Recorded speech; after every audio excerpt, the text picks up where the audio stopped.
Well, I'm retired now. I had a business that was quite successful for many years. I worked in the entertainment industry, which probably won't do me much good if I go to another country. Mm. Well, if you've got capital, there's always something you can do. And the countries have visa requirements, and some are easier than others. But you would have to start a business or buy into one, which exists, that would fit for you and the boys, and that's how you would get started. You don't have to do it right away. You can go and get a permit for a year, and every country that you would go to would renew it. The promise of a fairly quick action in a business or an employment might happen in Canada or Australia, and they do have a similar language. If you go to Latin America, you got to learn Spanish, but there's good opportunities there for businesses. People, are doing quite well throughout Latin America and have been for the last 10 years. Well, and what, Jim, in Oregon, where are you at in Oregon? I'm in Eugene, Oregon. Okay. Well, I don't, Jim, I don't know, if you've listened to me on air for any length of time, you already know what I have to say about moving out of the country. Yeah, I do. I understand. And Bob's already out of the country, which is why I thought it'd be good to call and talk to both you guys, Yeah. Well, and my thought is simply this. We need all the patriots in this country that we can possibly lay our hands on, to further our cause here. And we got enough cause to restore the constitutional republic. And I don't see how you're going to engage in that if you leave the country. And my question is, if you're not going to stick around for the fight and the restoration, and by the grace of God and a good Texas tailwind, we get it back, how are you going to, in good conscience, how are you going to be able to move back into the country when you took no part in its restoration? I understand your concerns. I do. Well, I also, it's also possible to do good deeds from outside the country if you have some capital available. You can help causes and do things which you might be completely hindered from doing if you're in the country. Well, and you might look, Interpol is sitting right on our laps now. If you're supporting some constitutional-based group in this country, you could be targeted outside the United States. There is still some protections, believe it or not, in this country, but you may be targeted as being a terrorist and supporting terrorist groups. If you read Napolitano's report, the radicalization report, any cause that you donate to that they deem is anti-government or whatever, you could be put on a terrorist watch list. And I'll tell you what, I've seen police and how they operate in other countries. I'm still in this country. I still have my guns. I still have the ability to speak. I'm gonna stay right here. I'm gonna stay right here and slug it out, because eventually, for your sons and then their sons and daughters, which I hope they're going to have, there's no sense in running from this, because if they get the United States, they win.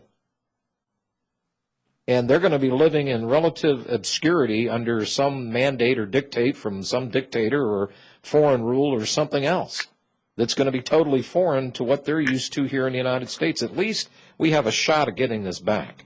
But if we go down and there's patriotic blood running in your boys' veins, guess what? There's no sense in running, because they're only going to die tired.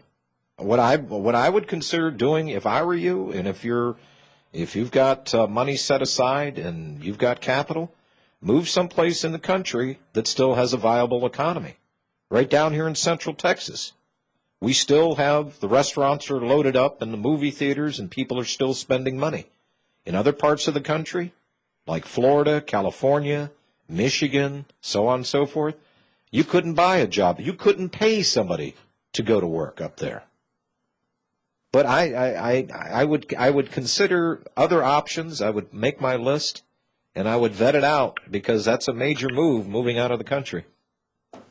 Yes, it is. Yeah, it is. All right, Jim. Hey, thanks for your call.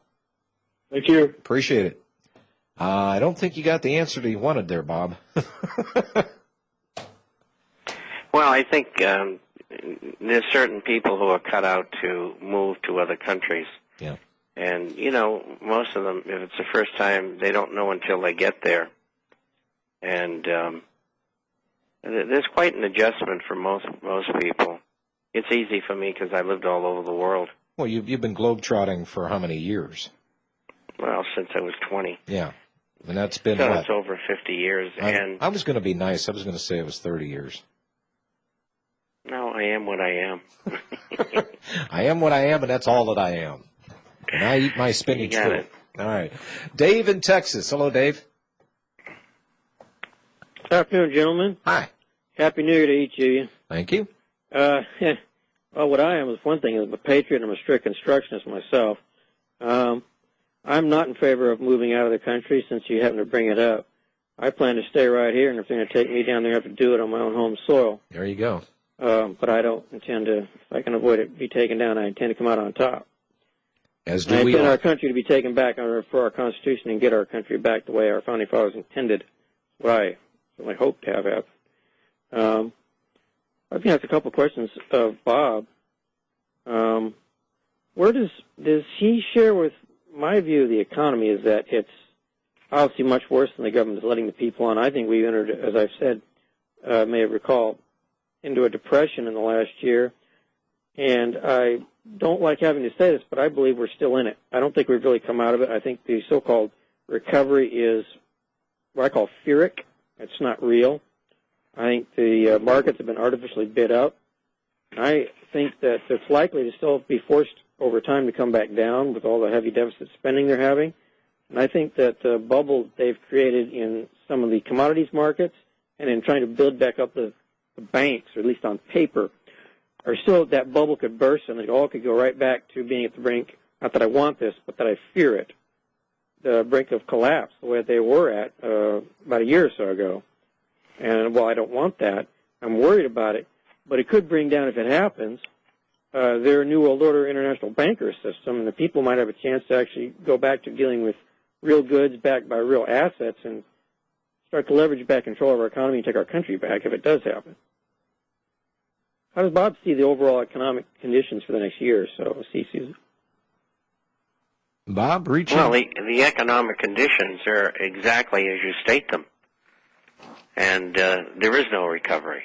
And they could prolong it if they throw another $500 billion into the economy or $800 billion, and that'll last them 6 months. And then they have to do it over again. It's just like unemployment. They authorized another 3 months. I guess it was $124 million. And, it's masking the problem. The problem is not going to go away. Well, I'll give you my solution. First of all, a strict constructionist government. The federal government shouldn't be trying to run the economy. The economy should be left to the private sector marketplace. We should have real asset-backed money supply issued to the Treasury. There should not be a Federal Reserve System. We should replace, if it was up to me, Federal Reserve notes for U.S. notes.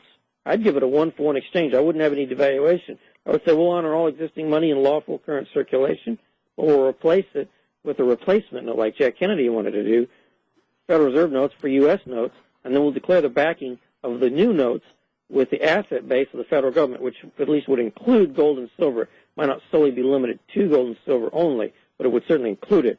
And then we try to get rid of the federal government, the 16th Amendment.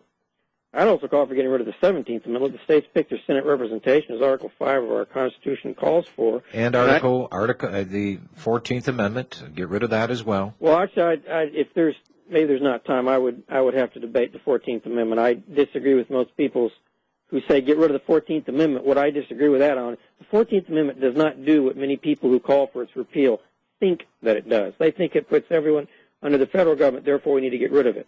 I say, actually, with respect, they've misinterpreted the 14th Amendment. It does not say that. It actually says the states are supposed to be sovereign with the jurisdiction of all residents in their territory, and you're not under the federal government. The federal government has usurped the power of the states and needs to give it back to the states. The 14th Amendment, in my view, and this is radical for some, but I don't think the 14th Amendment needs to be repealed. I think the 16th and 17th Amendment need to be repealed We need to get rid of the Federal Reserve Act and system, and we need to go back to strictly constitutional government.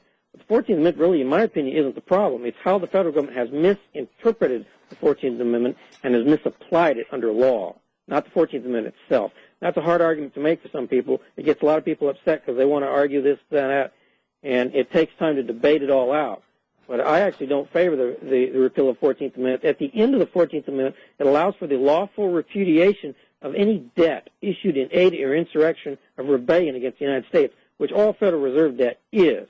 I believe the Federal Reserve is secretly behind a move to get rid of the 14th Amendment to misinform people to think the 14th Amendment is bad, so they'll want to get rid of it, so then they won't have on the books the law that allows us to lawfully repudiate the entire Federal Reserve debt.